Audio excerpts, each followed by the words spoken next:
Hi guys, this is me with yet another video. This one's going to be on texturing your work for ceramics. Texture is one of my favorite visual elements, and it works really well in ceramics. So let me show you a few examples. You guys are making pinch pots, and you can use a paddle, and there's various ways you can texture. And then also you guys are going to be making a slab project, so I have a little slab rolled out here, and I'm just going to show you some texture techniques on that too. Okay, so let's start with the pinch pot. This is a pinch pot that I just made. You could certainly wait until it's leather hard to do this, or you can do it when it's wet and relatively firm the way it is now. I've got several texture tools here. Here's a nice meat tenderizer. I've got a brush. I've got this tool a carving tool that comes with your set of pottery tools, and here's a little bit of netting from, I don't know, some vegetables or something.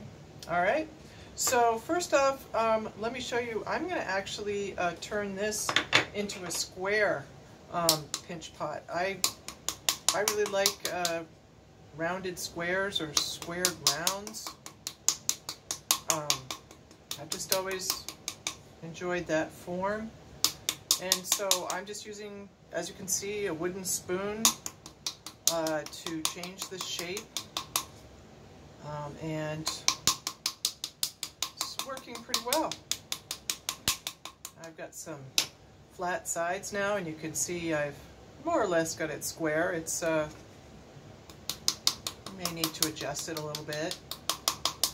And then, you know, if you change the shape, it may change the smoothness on the inside, so you may want to adjust that a little bit as well. But anyways, now I have this four-sided pot, and I can show you how I might add texture to this. This is the meat tenderizer, and if you go over it, you get a really nice, interesting looking texture like that. Okay. This is the brush, and you can tap it, or you can kind of stroke it and get some interesting textures. It makes a little bit of a mess, but you can save all those little clay granules and turn them into slip if you want to. Anyways, it's going to be a little hard to see on the camera. It's a little more subtle. This can be a really great way to make faux wood grain if you want, is to use a brush to kind of stroke it, and then you can go back in with something else and give it some more lines, and that can sometimes that can imitate wood grain. Alright, for side number 3, I'm going to use this tool. Actually, I'm going to use this little guy and create a repeating pattern. It's very pleasing to the eye when you have a repeating pattern like this.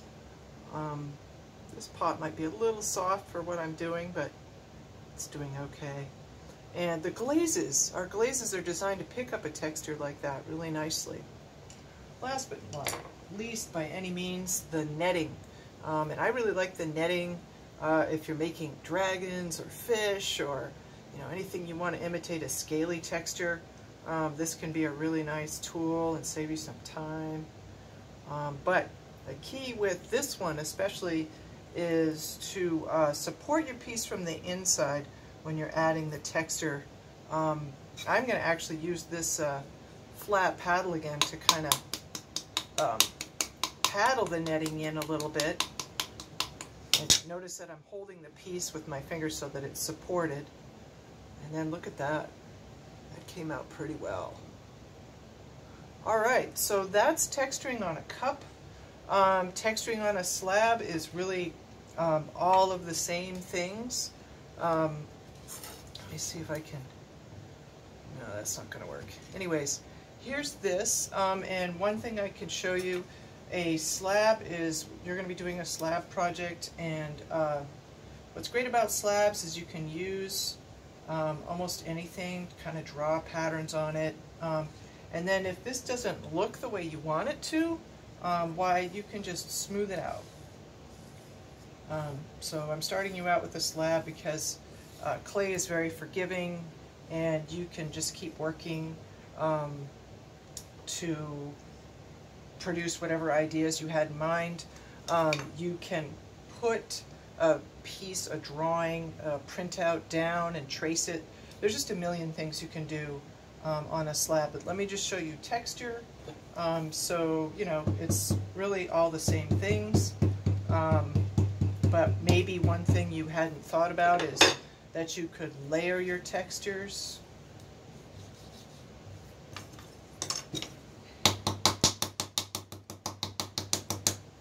And so now I've got this texture here, and then a little area here where it's layered. Maybe over here I'll do a little bit of this, which is using the brush. And I'm going to hold this up so you can kind of see better how that all turned out.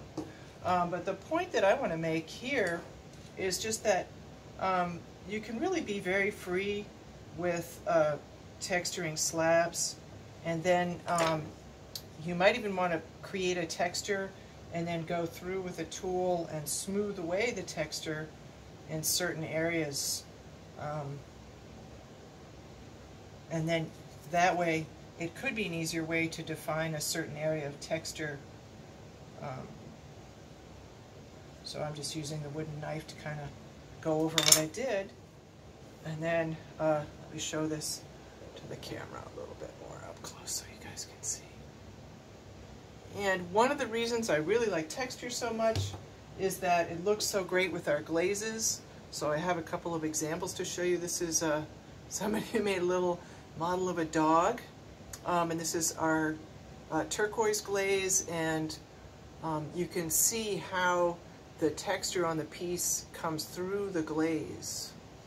And then this piece here is actually the same glaze in the background, as you can see that. But here's your meat tenderizer and a few other textures. And so again, our glazes are really designed to work with texture, so it can be really rewarding to try different finishes out.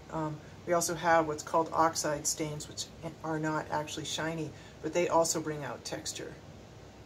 All right, thanks for watching.